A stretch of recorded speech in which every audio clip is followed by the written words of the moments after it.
Today on the Big 3 in 30, the Wizards go with DYBANTSA with pick number 1. The Wizards have their sun in the solar system, and it's DYBANTSA. The Jazz get Darren Peterson at number 2. I was absolutely, utterly convinced that Darren Peterson was going number 1 in this draft. And the Nets take a chance at number 6 with Mikel Brown Jr. Brooklyn came away with Mikel Brown Jr. at number 6. This is the Big 3 in 30 NBA. The 3 biggest stories in the NBA from our local experts at the Locked On Podcast Network. We bring you the real story, why it matters, what's next, who wins the big game, and more, all in 30 minutes. The Big 3 in 30 NBA starts now.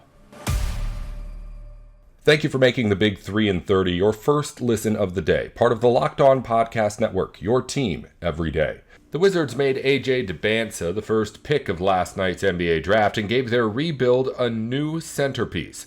Ben Strober and Abdullah Ayyubi with Locked On Wizards get into the fit. The Washington Wizards take DYBANTSA first overall. We get into how important this day was for the Washington Wizards, what the fit looks like with everybody else on this team, what the expectations look like now that DYBANTSA is the face of your franchise going forward, and just the reactions of what was a monumentous day for Washington Wizards basketball. AB, you said it the entire time. I know you're over the moon. You're elated. The Wizards have their sun in the solar system, and it's DYBANTSA. How happy are you, man? I am. I can't even describe it, Ben. This is a surreal feeling. I've been pushing this narrative AJ to DC since last year, and the fact that it came into fruition is insane. You were boots on the ground at the anthem. I mean, the reaction, Ben, to when Adam Silver announced his name. It's so funny, Ben, because so many of my friends got scared because they didn't know that Anise was his full name. And they're like, yo, who the heck is this guy? Who's that? That's not AJ. But, yeah, it was right. AJ. It was just written, Ben. I knew once May 10th, Wizards were going to get him. Obviously, there was a small chance of Peterson and even a smaller chance of Boozer. But at the end of the day, you take the kid who is 6'9", has the potential to be face of the league. Absolutely. I am over the moon with this pick, and this changes everything for the Washington Wizards because it's been 4 decades of futility for this basketball team and the process that they have gone through in the new era under Michael Winger and Will Dawkins. They are able to add who they felt was the best player in the entire draft class. That's the power of choice that you get when you pick first overall, and you spend that on a 6'9" high-flying wing out of BYU, one of the best rim scorers in all of college basketball last season, around 6 looks at the rim per game, a dominant player in the mid-range, somebody that gets to the free throw line like a seasoned NBA veteran, despite doing it at just 18 to 19 years old. This is exactly what you lose so many games for over the last couple seasons to make possible, and I'm so happy for everybody, you at home listening to this, watching this right now. If you're a diehard fan of the Wizards, you absolutely deserved this is for moment. You, man. Yeah, and to experience the camaraderie that we saw at the Wizards draft party today, everybody on the same page, understanding what the goal has been for a long time for this organization, to find somebody that you can rely on when the shot clock is winding down at some point in the near future, and you need the ball in somebody's hands to get you a bucket late in a game, in a playoff game. That's why you draft a player like DYBANTSA. He's been number 1 since he was 14 years old, and he was pretty much groomed to be ready for this moment. He wanted it bad. The Wizards clearly wanted him bad, and this is a talented draft class. They passed on Darren Peterson. They passed on Cameron Boozer, but DYBANTSA is a player that's worth it to pass those guys on because I just believe he is that talented, and his ability to make all of this make sense over the last couple of years. You found your building block pieces. This team here in DC, and now DYBANTSA is the guy that you can mold everything around. The Wizards, I think, are in an incredibly good spot here going forward, and it's a great day to be a Wizards fan. It's the best way I can put it. Yeah, 100%, Ben. I think right now this is essentially the turning point. The turning point for me, you could say, started on May 10th when you knew that you were getting the first overall pick. But now this was, I guess you could argue, the final piece of the puzzle. Now that the potential is there, you have all these, you have this young core. You just added a potential superstar. Next year, I would say it's a bridge year. You're not going to be competing for a championship, although it would be awesome. Don't get me wrong. The play-in is the bare minimum. There's still a good amount of teams in the Eastern Conference that will be tough to play against. Giannis just got traded to Miami. New York is going to want to make sure they go back to back. Indiana, Tyrese Halliburton's going to come back. Philly, VJ Edgecombe, Tyrese Maxey are special. And the list goes on. There's a good amount of Eastern Conference teams, and you have to find a way to be competitive. You won 17 games this past year. Can you double it? That's the bare minimum in my eyes. You have to win at least 35 games. A lot of people I've seen, they need at least 40. We'll just have to see. I will say, though, Ben, I'm shocked that the team didn't trade back into the first round. I was kind of shocked. Your boy, Morris Johnson, went at 10. I was shocked. I guess they were really high on him. Yaxel went to Golden State. Ade Mara went to the Thunder. So Michigan boys went I think around the same time. And I guess it does make sense because Dustin May just got hired, and you get the kid that you just coached not too long ago. Yeah, no. I mean, Morez was my guy, but Michael Winger was on with the Junkies before the pick was even announced. Before they even, I guess, submitted the pick, he was on with the Junkies about an hour before that, and they said they expected a quiet night after they picked first overall, which I found very interesting because I was kind of under the assumption that they would be aggressive. But I'll get a little bit more into that. We can start to weigh some of the possibilities of who they might look at tomorrow. Still picks 51 and 60 on the table for the Wizards as we record this right now, unless there's any trade at the time that we're recording this or something else. But we'll get into that later in the program. The reason I think DYBANTSA was the best available player for the Wizards purely was because I think they can form an identity around a player like DYBANTSA, even with Trae Young in the fold now on the 4-year, $212 million contract.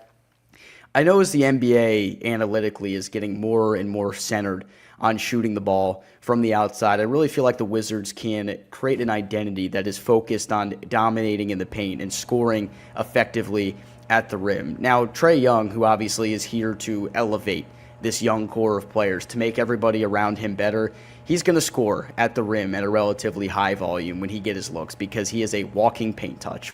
Most important thing that I think you can have for your point guard, it can break down the paint.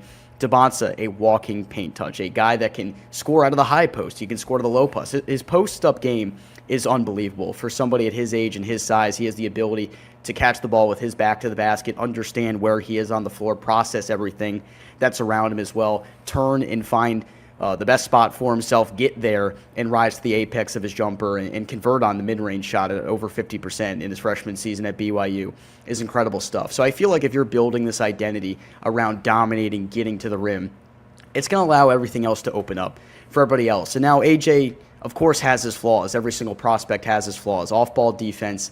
And I think a lot of that is context dependent as well. And I was talking to Glenn Consor, a Wizards radio analyst, before the show about that, and he said that he's got some thoughts about the context about his off-ball defense and why he thinks AJ will be a very willing defender and a guy that can absolutely be part of the infrastructure with Trae Young in the fold defensively, what that looks like. That's going to be interesting to unpack. We'll get him on the pod to break all that down as well. But the other thing, as he develops his three-point shot, you hope that he converts at a higher rate than he did on catch-and-shoot looks, which was 30% in his freshman season. If he gets that three-point shot on lock, it's going to open up everything else. One, for him to attack the rim, get to the basket, get to the free throw line. But for everybody else, this is a player that has the perfect makeup of what a face of the franchise looks like in terms of attitude, work ethic, and just his skill set. It matched with his physicality and his physical attributes and everything he can do on the floor. AJ DYBANTSA is an incredibly special prospect, and the Wizards are insanely lucky to have him, and this is going to be a really fun era of Wizards basketball with him. I mean, just look at the rim pressure. He has a gift of getting to the line, and that's something that the Wizards past couple of years struggled, being able to get more free throws in games, win those games in crunch time. It will come down to free throw attempts. I will say, Ben, now that Trae Young got his contract extension, playing off ball with DYBANTSA, how much of an adjustment do you think that will take? I mean, obviously, rookie year, but when do you see the progression of being able to play off ball? Do you think it will be sooner rather than later?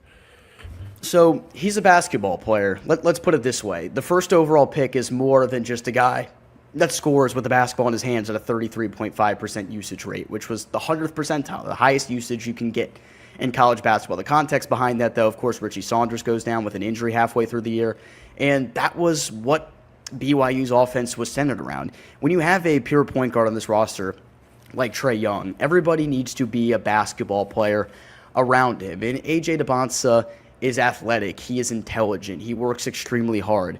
I feel like this transition or idea that he's not going to be able to score unless he dribbles the ball the entire shot clock is completely blown out of proportion, in my opinion, because when you think of what his skill sets are, first of all, he can play really well out of the pick and roll, which is something that Washington does very often. They love to do a lot of pick and roll up top there with Sarr, Anthony Davis most likely for however long that he's here.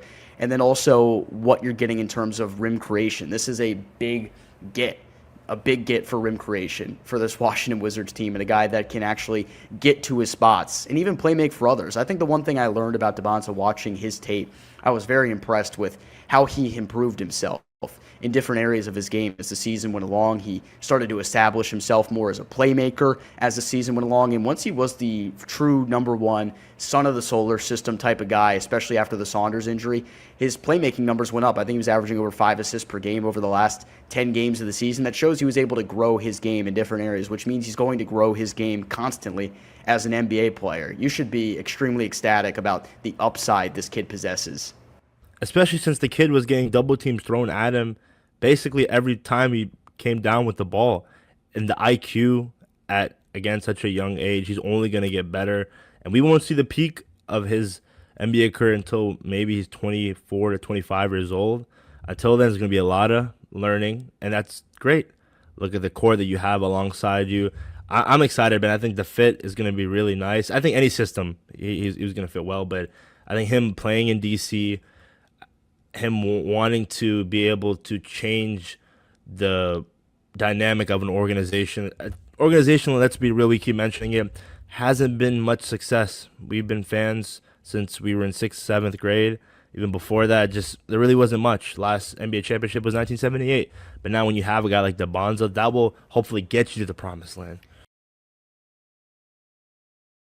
Running a business shouldn't feel like you're trying to connect a bunch of systems that were never designed to work together. One app for accounting, another for inventory, another for sales, and somehow none of them talk to each other. That's where Odoo comes in. Odoo is an all-in-one business management software that brings every part of your business together in one powerful platform. From sales and accounting to inventory and marketing, everything works in one place, helping your team move faster, stay organized, and focus on growing the business instead of managing software. The best organizations know that success isn't just about talent. It's about having everyone working toward the same goal. And that's true in sports just as it is in business. The Knicks acquired a bunch of pieces from different teams. Jalen Brunson, Karl Anthony Towns, OG Anunoby, and got everyone pulling in the same direction. It wasn't just one great player or coach. It was a coordinated effort across the entire organization that made it successful. Great organizations win because operations matter, and that's why you should get Odoo. Try free today at odoo.com/lockedon. That's odoo.com/lockedon. Welcome back to the Big 3 and 30 NBA. The Jazz landed Darren Peterson at number 2, adding a big scoring guard to their young core. David Locke with Locked On Jazz lays out what it means. The Jazz with the second pick of the NBA draft after AJ DYBANTSA went 1, select Darren Peterson with the number 2 pick. I will say, and I've said this the whole time, and all of you have listened to Locked On Jazz for the last month, until the last 2 weeks, and maybe even the last week, I was absolutely, utterly convinced that Darren Peterson was going number 1 in this draft. When I watched the film of the players, when I broke them down, when I looked at what it was, Darren Peterson was, to me, the best player in this draft. And he was number 1 on my board as of this morning. Darren Peterson, when I watched Darren Peterson was the number 1 player in the draft all the way through the year until like the Oklahoma City game where he checked out again with a hamstring injury. And that is a real issue we'll talk about. That's the concern. But Darren Peterson's play on the basketball court never got him dropped from number 1. And it wasn't necessarily that AJ DYBANTSA got better. He's been pretty great the whole time. So Darren Peterson was really coming into this draft and all of his background, the number 1 player in the country. And the Jazz just got him with a second pick, which is not wild. AJ DYBANTSA is a perfectly good first pick. This is what winning the lottery gets you. We just got a 6'4" without shoes, 6'5", 6'6", guard with a 6'9" wingspan who weighs 200 pounds already with an 8'7" standing reach. It's like a dream NBA shooting guard, combo guard body. He has, if you are new to this and you're checking in because like I'm a Jazz fan and I want to know, no ceilings comps him as Ray Allen, Anthony Edwards, Donovan Mitchell type. Sam Vicente at The Athletic comps him as a Devin Booker, Jamal Murray athlete rather than an Anthony Edwards, Donovan Mitchell athlete. Oh, great. So we're just going to debate amongst the top 25, 20, 30 players in the NBA.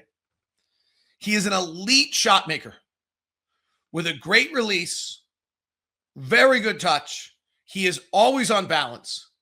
He is a terrific athlete. He is what jumped out to me the most in watching him at Kansas. And these are the tapes that everyone says are the bad basketball. His college year, no ceilings referred to it as like simply like the going as poorly as possible. So he averaged 20 points, 4 rebounds, and an assist a game, 44% for the field, and 38% from three. The things that jumped out to me on a basketball court that the Utah Jazz just got. Plays hard. Number one, plays hard. It's great. It's actually the most important single thing. If you don't play hard, it doesn't work. The nice thing about AJ, Cameron, Darren Peterson, Caleb Wilson, they all played hard. The number two thing that jumped out to me is what I mentioned earlier. He's always on balance. All the great scorers in the NBA are on balance. The third thing that jumped out to me watching his film was how quickly he gets the ball out of his hands on his shots. He took the highest rate of contested catch and shoot shots in college. That is actually a huge skill. Because if you catch the ball in the corner in the NBA, we want it going up. And he's able to get the ball off in very tight circles of traffic. And the other one that jumped, he moves without the basketball fabulously, which is very important for the Utah Jazz. His pick and roll game's fine. He moves without the basketball exceptionally well. And that's how we play. And then the last one is he's not scared. So there were a lot of conversations, a lot of questions, a lot of wonders, and a lot of this and a lot of that about him during the year. And we'll talk about this, and I'm going to re-release an interview we did earlier in the year about the fact that he was checking out of games with his hams, with the cramping issue and just lack of physical, something was wrong. And the question began to be was like, does he have a mental health issue where he doesn't want to play or he's scared to play or he doesn't want the spotlight or something of that nature? You watch him play, it's obvious that's not it. In the big moments, he wants the basketball. He's going after the ball. It's clear that his body just wasn't great. Something wasn't great there. We'll talk about it here in a second if you don't know the story already. Here are the statistics on him. He was in the 71st percentile in transition, which is fine. He was in the 89th percentile on 32 isolation attempts. So he did not play a lot of isolation. Compare that to like AJ played 122 and Boozer played 72. He didn't get a lot of isolation. Kansas system doesn't totally allow it. He had 120 pick and roll attempts. He was only fair, 43rd percentile. His spot up shooting was in the 99th percentile. His effective field goal percentage on spot up shots this year was 77% on 67 attempts. No one else in the top 10 of this draft was close. His catch and shoot is in the 94th percentile. His effective field goal percentage was 66%. Darius Acuff was 74. Kingston Fleming was 67. He's right there at the top. His unguarded catch and shoot, he only had 38 of them. It doesn't happen very often. He did hit 73rd percentile, 65% effective field goal percentage. His off-the-bounce dribble game was fine. It's actually a little bit of a weakness. His mid-range, off-the-bounce mid-range game has kind of been a little bit of a weakness throughout his career. He was in the 59th percentile, 44 of 121. Nothing totally super. His college year is not a big wow. His resume coming into college is the wow. His prolific prep stuff, his McDonald's All-American stuff, that's the stuff that made Darren Peterson the number one player in the country all throughout his time. Out of Canton, Ohio. His dad played at Akron. He bounced around. He went to 2 years of high school there. He then goes to Huntington, West Virginia, to the prep school there, Huntington Prep. Leaves there to go to Prolific Prep in Napa. And then heads to Kansas. He's also another one of these young kids who's just not been in the same place very much. And see if he can get roots. I called him a 6'6" Donovan Mitchell at one point this year. Probably not quite. But I did hear a comp on No Ceilings yesterday of whether or not he might not be a 6'6" Damian Lillard. And that gets pretty interesting. If he can really shoot it like Lillard, who's one of the great shooters in the NBA, well, we've talked about him like Ray Allen. That's the case. Dame was a good enough athlete, but not a superstar athlete. This would be on Sam Vicente's prop on him that he's more of a Devin Booker and a Jamal Murray athlete than a Donovan Mitchell, Anthony Edwards athlete. That would be Dame Lillard. He's a little bigger than Dame. And Dame was a good but not brilliant rim finisher. But he was a hell of a shooter and great pickup. Like, yeah. The Jazz got a kid that's a stud. And they got a kid who's a basketball player. You watch the Slam video. They go through his phone. What are your goals? Stay top 5. Stay top 5. Make sure my parents don't work a day after 44. This is a guy who had a terrible college year and averaged 20 points a game. His pull-up game at Prolific Prep hit 42% on pull-up threes. That's the most important shot in the NBA. His catch-and-shoot game was 48% on threes at Kansas. That's a shooter. What's interesting about him, as a high school player, he was a passer. Great passer. Did not pass at Kansas. But if you watch Kansas, the way they play, they're running around. And if you give it up, you're not going to see it again. And then on the flip side, defensively, he plays hard. He's active. He's involved. He averaged a steal and a half at Kansas. He averaged 3 in the AAU circuit. He averaged 2 in high school. And he blocked shots too. No, this is a star athlete, performer, basketball player. This might be the most highly touted player out of college the Utah Jazz have ever had. I'd have to go back to 1978 and 79 and figure out whether Darrell Griffith was the number one player in the country as a high school junior, whether he was McDonald's All-American. Like, this kid did it all. This is the most highly touted player ever that I can think of to come to the Utah Jazz. Workplace chaos can show up fast. The problem is that finding the right candidate can take a lot more time than most businesses can afford. That's where Indeed Sponsored Jobs comes in. Indeed Sponsored Jobs helps you reach candidates who actually fit what you're looking for based on skills, experience, and location. Finding the right person can make all the difference, whether it's building a business or building a winning team. Some of the best moves organizations make aren't always the splashiest ones. Sometimes it's finding the person who fits exactly what the team needs at the right moment. That's what stood out to me here, and it's the same idea behind Indeed Sponsored Jobs, helping connect organizations with candidates who are the right fit from the start. Spend less time searching and more time actually interviewing candidates who check all your boxes. Less stress, less time, more results. When you need the right person to cut through the chaos, this is a job for Indeed Sponsored Jobs. And listeners to this show will get a $75 sponsored job credit to help get your premium status you deserve at Indeed.com/podcast. Just go to Indeed.com/podcast right now and support our show by saying you heard about Indeed on this podcast. Indeed.com/podcast. Terms and conditions apply. Need to hire? This is a job for Indeed sponsored jobs. The World Cup is here, and it's the most electric time in soccer. On Kalshi, you can trade every single match and the championship game, too.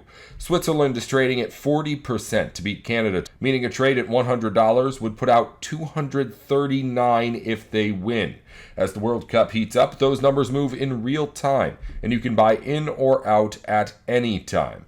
On Kalshi, you're trading against peers in a live market, meaning there's no house, and as the probability changes, you can buy in or out of your position. For a limited time, download the Kalshi app and use code LOCKEDON to get $10 when you trade 10. Kalshi, Kalshi. Trade on anything. 18 plus only. Restrictions and eligibility requirements apply. Event contract trading involves risk and may not be suitable for all investors. Prices, values, and available markets may differ from those mentioned. For more information, see kalshi.com/regulatory. Welcome back to the Big 3 and 30 NFL. The Nets took a swing at number 6 with Mikel Brown Jr. betting on his playmaking upside.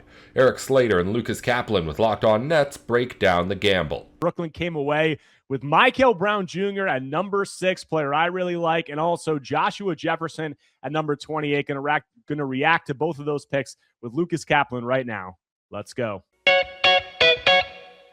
All right, joining the pod now, we got Lucas Kaplan of Nets Daily here for one of the biggest episodes of the year, the draft recap.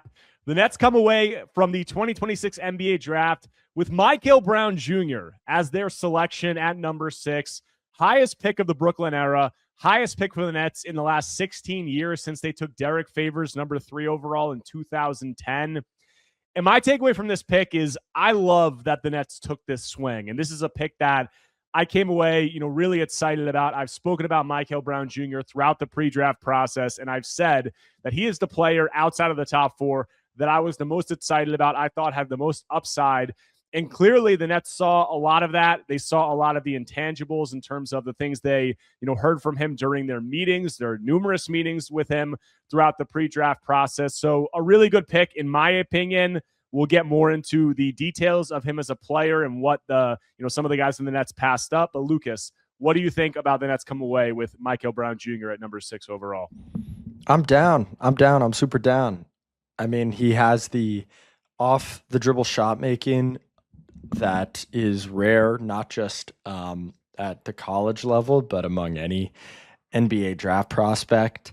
There's a worry that some of his lack of a mid-range game and maybe small sample size scoring at the rim maybe inflated his numbers. But listen, you can't look at him and not see the potential, at the very least, for a guy that can score from 30 feet out and at the rim and mix in some really audacious high-level passing. Like, it's the most exciting guard the Nets have drafted since I don't know when. The most exciting young player they've had on their team, as in rookie contract guy, since I don't know when.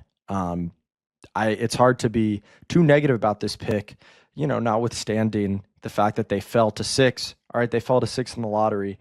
This is a pretty decent consolation prize, and like all things considered, I'm feeling better than I thought I would after learning that the Nets had fallen to 6 in a draft that clearly dropped off after the top 4. But like I said at the time, you never know. What are the odds that those 4 guys are going to be the 4 best players in the draft 5 years from now? It's not as high as you think. Yeah. Full transparency. When Adam Silver sauntered up to that mic and said, with the 6th pick in the 2026 NBA draft, the Brooklyn Nets select, what percentage of you thought we were hearing some random name like Nate Amen or Adai Mara or whatever other guy you want to say? I was pretty confident. I mean, especially after your interview with Mikel, they met with him 3 times. I think some of the Nate smoke dying down, not necessarily dying down, but shifting to more of, well, they really would like to add another mid-first round pick. They really like him, but they're doing all this intel on Mikel. Like, it just started to tread that way. And I was, as I've said, surprised there was nothing about Kingston. There was even less about Acuff. I don't know why a lot of the betting sports books thought there was a cut. Like we never heard anything about that. And like the Nets keep some things quiet, but we've known who they've liked in the draft process over the last couple of years. And I was pretty confident. I don't know. Obviously, my stomach was turning a little bit, but really wasn't that surprised. Were you? No. I mean, going in after, having spoken with Michael Brown Jr. and Keaton Wagler on Monday and some things I heard from some people throughout the league, I was fairly confident that it was going to go Keaton Wagler at 5, Michael Brown Jr. at 6. Still, there was a part of me, PTSD after last year's draft, thinking that there could be something random coming out at this 6th pick. But I did think Michael Brown Jr. was the guy. And look, I think that it's a welcome sight for Nets fans to have a guy like this come in the door who has this kind of upside. And there was obviously all the conversation of the Nets drafted all these guards. They can't take another guard. I never subscribed to that. You didn't subscribe to that. And you look at, the point guards now, Michael Brown Jr. compared to, Nolan Troy and Ben Saraf, who I think are the only 2 true point guards the Nets took last year.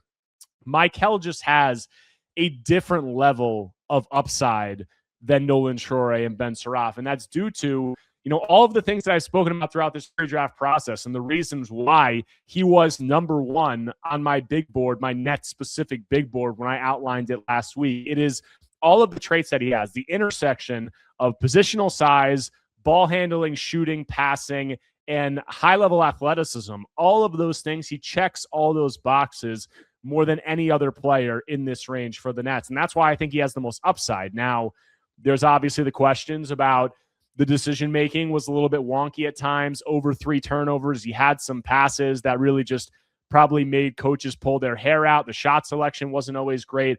But after having spoken with him several times throughout the pre-draft process and just seeing the kind of kid he is, the IQ he has, hearing some stuff about his background, and you have all those skills, and then you have some of those intangibles in terms of, the worker personality that he has, the IQ, the self-awareness. I'm pretty confident that the Nets are going to be able to get a lot out of him. And that's why you have Jordi Fernandez, all these coaches, this player development staff. Why else do you have that if not to get a guy with these types of tools and try to get the most out of him? And I think that the Nets are really excited. I mean, there was another War Room video like last year where the Nets look like they're ready to pop champagne bottles. I think Joe Tsai might have been chugging a Michelob Ultra in the corner or something. There were a lot of fist bumps. They were really fired up. And look, I get it. Like, Michael's an exciting player.